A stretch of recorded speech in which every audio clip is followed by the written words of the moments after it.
Ivan Cohen, Danny Law, and Marco Failer dive into the world of Earth-11 as Teen Justice uncover a conspiracy involving H.I.V.E and the Church of Blood. But can they work together properly to overcome these threats, or will their differences get the better of them? Ivan Cohen and Danny Law begin an Earth-11 adventure and a dive into a world where everything is the opposite it is to Earth-0, meaning all our heroes and villains have swapped both genders and even allegiances. Cohen and Law jump right into the thick of it as well, and we're treated to a kind of POV of a new character arriving in New York and meeting the Teen Justice for the first time, as well as some of the villains they are facing. I appreciate the book jumping right into it and not getting tied down with origins and backstories, since they're probably very similar to how they are on Earth-0 or any of the other Earths. But with that being said, the issue is all set up to a larger story arc, most of which is left kind of ambiguous as to what is actually happening, since we're not giving the full picture of what the villains' plans are with the Church of Blood and H.I.V.E. and even the Green Lantern Corps getting involved. Thanks to this though, character development languishes, and I feel like we didn't get a good chance to know these characters as they are now. I'm not saying we needed the origin, but getting to spend a little bit of time with them all together. I do like the idea that the Green Lanterns are the bad guys, since of course everything is the opposite, so we have Sinestro continuing as a Green Lantern and not becoming Yellow Lantern, but maybe using fear from the Church of Blood. Again, it's still very ambiguous as to what her whole deal is and what her whole deal with the Church of Blood really is. It's the marrying of these concepts, however, that I find really cool, and I can't wait to see what other Inverses Earth-11 is hiding from us. Marco Failer paints a very colourful and action-filled premiere issue here, having lots of fun with all the characters being gender reversed, meaning we get some cool new costumes all around, all of which look great and really pop off the page during all of the action sequences, and even a very cool yet brief action sequence involving field hockey. Multiversity Teen Justice issue 1 was a pretty good beginning to the new series, albeit spent most of its time establishing the threat and setting up the plot, meaning character development fell by the wayside. I'm going to give this issue a 7.5 out of 10.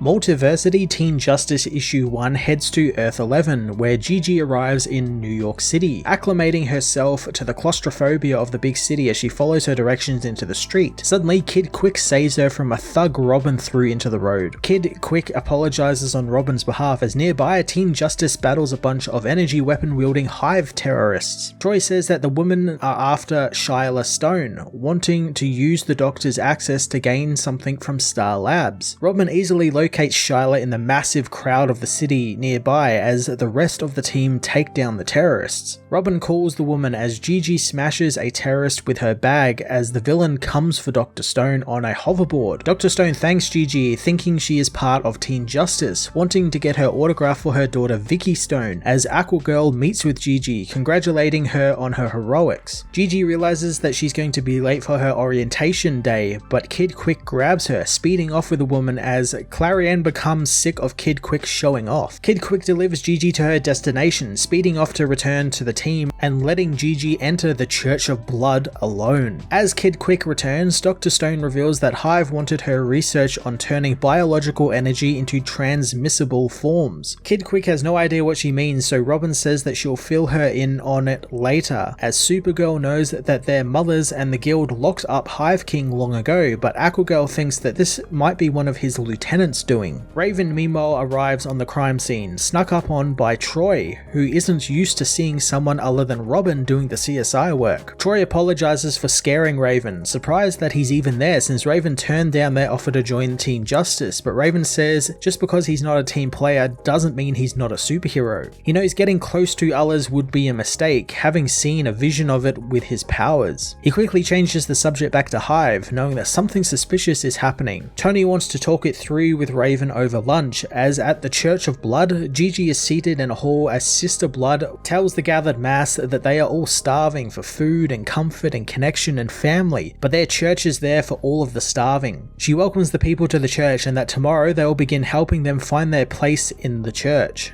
She tells them to rest at the church that night and contemplate their lives as at Star Labs, Supergirl and Robin stake it out, with Supergirl finding it rather boring. The women soon see Thunder arriving on the rooftop, so Supergirl goes and takes down the metahuman, but Thunder smashes her away. Supergirl knows that Robin is enjoying this beatdown, but Robin says that she enjoyed her beatdown more than Supergirl's vanishing act, since that's her mother's thing and Supergirl needs to stay in her lane. Supergirl takes down Thunder, hoping that she'll stay down this time as Thunder's sister Lightning arrives, zapping both Supergirl and Robin and saving her sister. Lightning isn't too happy that the H.I.V.E idiots put Star Labs on high alert with their circus earlier on in the day, but she managed to get Dr. Stone's data thanks to Thunder's diversion. The villains escape as later, Kid Quick comments on Robin's frazzled electrified hair, deciding not to push Talia on it as they play field hockey with the rest of the team. Kid Quick tries to find out from Supergirl what exactly happened the night before, and Troy knows that it's Team Justice business, so they all have to talk about it. Clary catches the ball with her powers, asking if she lets this into her team's net, can they play baseball, but Aquagirl reminds her they don't have enough players for that, wanting to stop and talk about teamwork, knowing that the Super Daughters were at Star Labs the night before. Robin figures that she was keeping an eye on them with the Justice Guild, getting into an argument with Aquagirl about not working together as a team. Kid Quick knows that today they were meant to be working on their team dynamics, but her comments just make things worse, causing both Aquagirl and Robin to storm off. Raven arrives, thinking that it was a bad time to come by as Troy is happy he showed up. Kid Quick thinks that he's going to join the team finally, asking Raven so many questions, but Raven knows that he's just there because they are all in grave danger, asking what the team know about the Church of Blood.